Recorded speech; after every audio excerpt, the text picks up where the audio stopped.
बिस्मिल्लाहिर्रहमानिर्रहीम। अस्सलामुअलैकुम।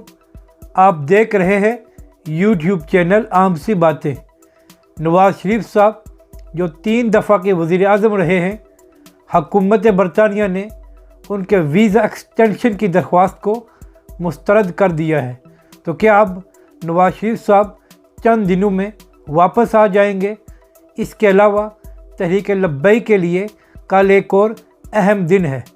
इस वीडियो में हम इन्हीं इश्यूज़ पर बात करेंगे, मगर वीडियो शुरू करने से पहले अगर आपने अभी तक हमारे चैनल को सब्सक्राइब नहीं किया तो सब्सक्राइब कर लें, और अगर आपको ये वीडियो अच्छी लगे तो इसे लाइक और शेयर ज़रूर करें। नवाज़ शरीफ साहब गुज़िश्ता 2 सालों से लंदन में हैं और वो पाकिस्तान से इलाज की गर्ज से लंदन गए थे, मगर अजीब बात यह है कि इन 2 सालों में नवाज़ शरीफ साहब ने हर काम किया है, अगर नहीं कराया तो अपना इलाज नहीं कराया। तो आज हुकूमत बरतानिया ने उनके वीज़ा एक्सटेंशन की दरख्वास्त को मुस्तरद कर दिया है, जो नवाज़ शरीफ साहब ने की थी तिब्बी बुनियादों पर। तो आप यहाँ से अंदाज़ा लगा लें कि 3 दफ़ा का वज़ीर आज़म, उसकी क्या इज़्ज़त रह गई है कि एक दूसरे मुल्क ने उसके वीज़ा एक्सटेंशन की दरख्वास्त को मुस्तरद कर दिया है। होना तो ये चाहिए था कि नवाज़ शरीफ साहब अपना इलाज पाकिस्तान से कराते, मगर अफसोस वो कोई ऐसा अस्पताल भी नहीं बना सके जहां पर वो अपना इलाज करा सकते।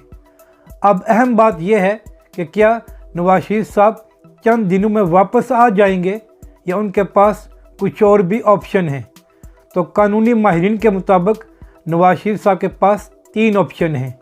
पहला ये है कि वो इस फैसले के ख़िलाफ़ अपील करेंगे, और अगर अपील मुस्तरद हो गई तो वो अदालत से भी रजू कर सकते हैं, और अगर ये दोनों काम ना हुए तो तब भी नवाज़ शरीफ साहब सियासी पनाह भी ले सकते हैं।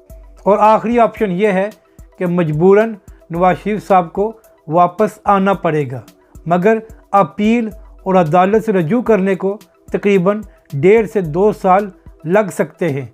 तो जिससे यही जाहिर होता है कि अभी नवाज़ शरीफ साहब वतन वापस नहीं आ रहे। अब बात करते हैं कि कल का दिन तहरीक लब्बैक और उसके कारकुनों के लिए क्यों अहम है।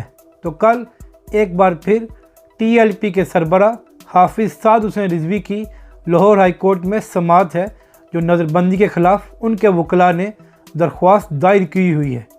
तो अब देखते हैं कि जज साहब क्या फ़ैसला देते हैं, उनकी नज़रबंदी को ख़त्म करते हैं या मज़ीद इस केस को लटका दिया जाता है।